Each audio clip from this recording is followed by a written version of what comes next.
Growing up without emotional love doesn't just hurt in childhood. It teaches your nervous system what to expect from the world. It teaches you whether closeness is safe, whether your needs matter, and whether love arrives freely or disappears without warning. These lessons don't live in memory. They live in the body. They shape how you react before you think, how you attach before you trust, and how you protect yourself without realizing you're doing it. If love was inconsistent, absent, or conditional, your system adopted, not because you were weak, but because you needed to survive. Today, we're not talking about blame. We're talking about how emotional absence becomes identity. This is PHILOSYX. When a child doesn't receive consistent emotional love, the brain fills in the gaps on its own.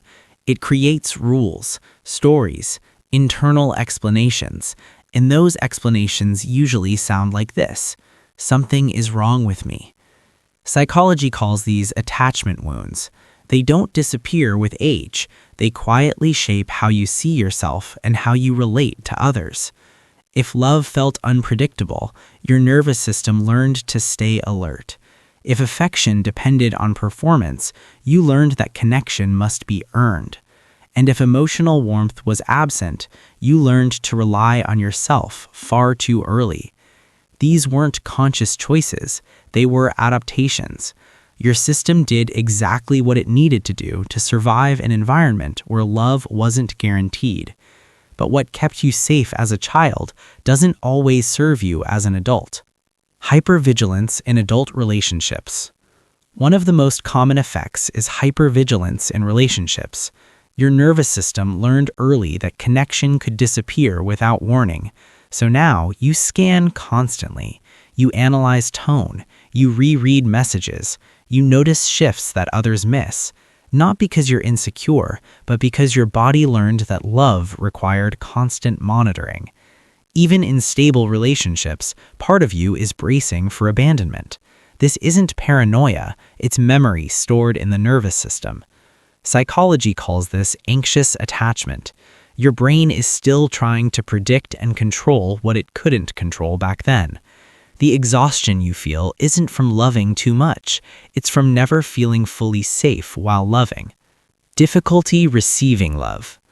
Another effect is discomfort with receiving love. Someone compliments you and something inside tightens.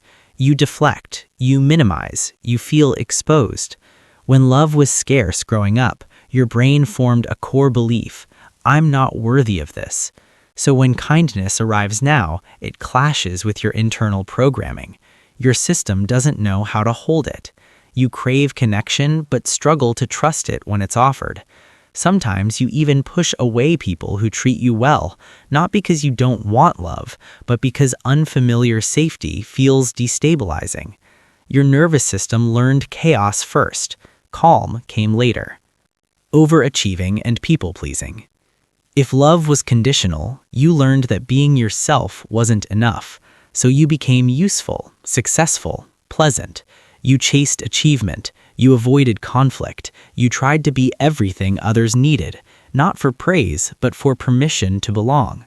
This creates a pattern where self-worth depends on output. If I do more, I'll be loved. If I'm perfect, I'll be safe. Psychology calls this earned attachment seeking. But no amount of success can heal an attachment wound, because you're trying to earn what should have been given freely, and the race never ends. When caring once led to pain, your brain found another solution.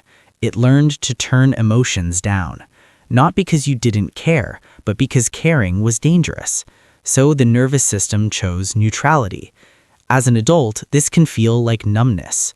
You don't feel deeply sad, but you don't feel deeply joyful either. Moments pass without landing. Connections feel distant. You might say, I feel empty, or I don't know what I feel. This isn't a lack of emotion, it's protection. Psychology calls this dissociation or emotional blunting. From the outside, you seem fine. Inside, you're far away from yourself. Fear of being a burden and closing. One of the deepest wounds is the belief that your needs are a problem. When your emotions were ignored or dismissed, you learned to minimize yourself. Don't ask, don't take up space, don't be too much. As an adult, this becomes a fear of being a burden. You apologize constantly. You avoid asking for help. You disappear when you need support most. Not because you don't deserve care, but because needing once felt unsafe. So you became strong too early, independent too soon. But psychology is clear about this. Having needs doesn't make you weak, it makes you human. The patterns you carry were intelligent responses to emotional absence. You weren't broken, you were surviving. And the moment you can see these adaptations without shame, without self-blame, is the moment healing becomes possible.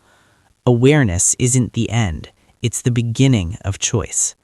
This is PHILOSYX.